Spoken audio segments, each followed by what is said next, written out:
Nous allons maintenant considérer un aspect particulier de cette question de l'humanité, notamment comment l'homme peut atteindre cette pleine stature.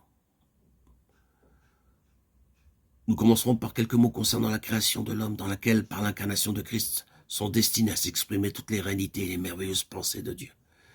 Divinité mise à part, la création de l'homme et l'incarnation subséquente de Christ représentaient la mise en œuvre de la grande pensée de Dieu, qui est de s'exprimer lui-même dans l'homme. C'est une chose merveilleuse de penser que Dieu choisissait de créer une sorte de créature étrange, appelée l'homme, introduisant quelque chose qui s'est appelé l'humanité, afin que, par ce moyen, il puisse révéler à tout l'univers ses propres pensées pour l'instruire. La connaissance de ce qu'est l'homme est encore à un stade très imparfait, malgré tout le temps depuis lequel cet homme est sur la terre. Du côté de sa potentialité à faire le mal, cela va parfois au-delà de l'imagination quand on considère jusqu'où l'homme est capable d'aller. A contrario, sous la grâce et dans son union avec Dieu par Jésus-Christ, les potentialités de l'homme racheté dépassent aussi toute compréhension. C'était cette destinée incommensurable de l'homme en Christ qui épuisait tous les superlatifs du langage de l'apôtre Paul. Considérons certaines disciplines scientifiques de l'homme. Je ne vais pas leur donner leur nom scientifique, vous pouvez citer ces noms vous-même si vous le désirez.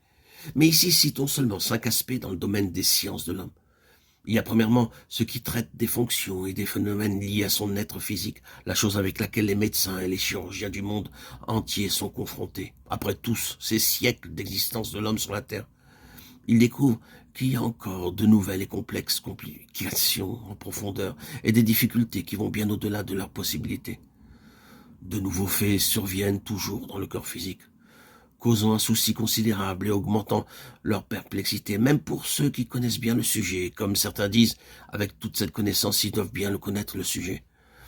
Les noms donnés aux maladies et aux divers dysfonctionnements s'accumulent et sont très significatifs.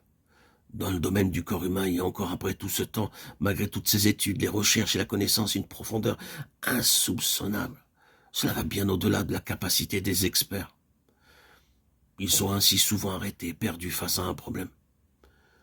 Il est question alors de reconstruire entièrement ce corps humain, cette vie physique, et de la perfectionner. Mais c'est bien loin de pouvoir être jamais réalisé. Cela tombe en panne, juste quand ils pensaient pouvoir y parvenir. Deuxièmement, il y a la science de l'esprit humain, très développée au cours de ces dernières années. C'est un nouveau concept et un nouveau monde. Et beaucoup se consacrent intégralement à son étude, à son exploration. C'est un monde merveilleux, ce royaume de l'esprit humain. Il est sondé, analysé, étudié. Mais vous savez bien que ce domaine de l'esprit humain est encore bien loin d'être saisi par les experts. Il défie encore les meilleurs efforts pour résoudre les problèmes posés et pour le faire bien fonctionner. Ensuite, il y a un troisième domaine, celui des relations humaines. Des êtres humains vivant ensemble, que ce soit entre deux personnes, des communautés ou des nations. C'est ce qui est appelé la société ou les relations humaines.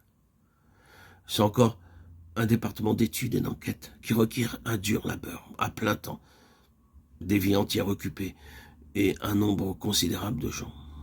C'est un monde si complexe. Vous le savez bien, ne serait-ce que quand cela concerne seulement 2 personnes. Alors quand vous avez affaire à un plus grand nombre, vous comprenez mieux quel fardeau Paul avait. Et il y fait référence, presque avec un gémissement. Et sans parler d'autre chose, je suis assiégé chaque jour par les soucis que me donnent toutes les églises de Corinthiens 11-28. C'est le problème de gens vivant ensemble.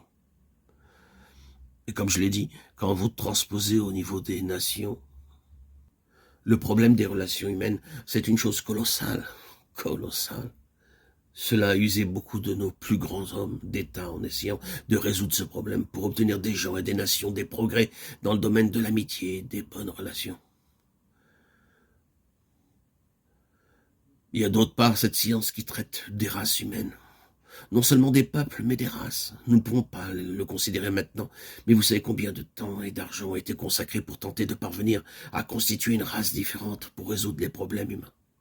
Cette race-ci est caractérisée par certaines choses, et cette race-là par d'autres éléments, et tout cela crée de gros problèmes, de grands problèmes de relations à l'échelle mondiale, et de racisme, et demande constamment une somme considérable d'efforts conduisant à l'anxiété. Cependant, le problème racial est à ce jour aussi grand que jamais.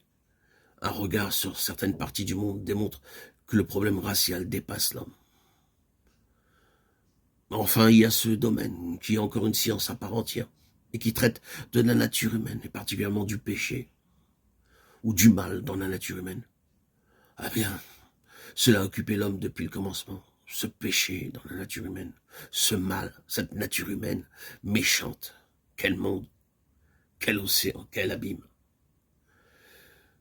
Ici, vous avez 5 grands mondes, une constellation de mondes, formant même tout un univers, tout relié à l'homme lui-même, au genre humain. Tout cela est apparu quand l'homme a été introduit. Tout cela est rattaché à l'humanité avec cet être appelé homme.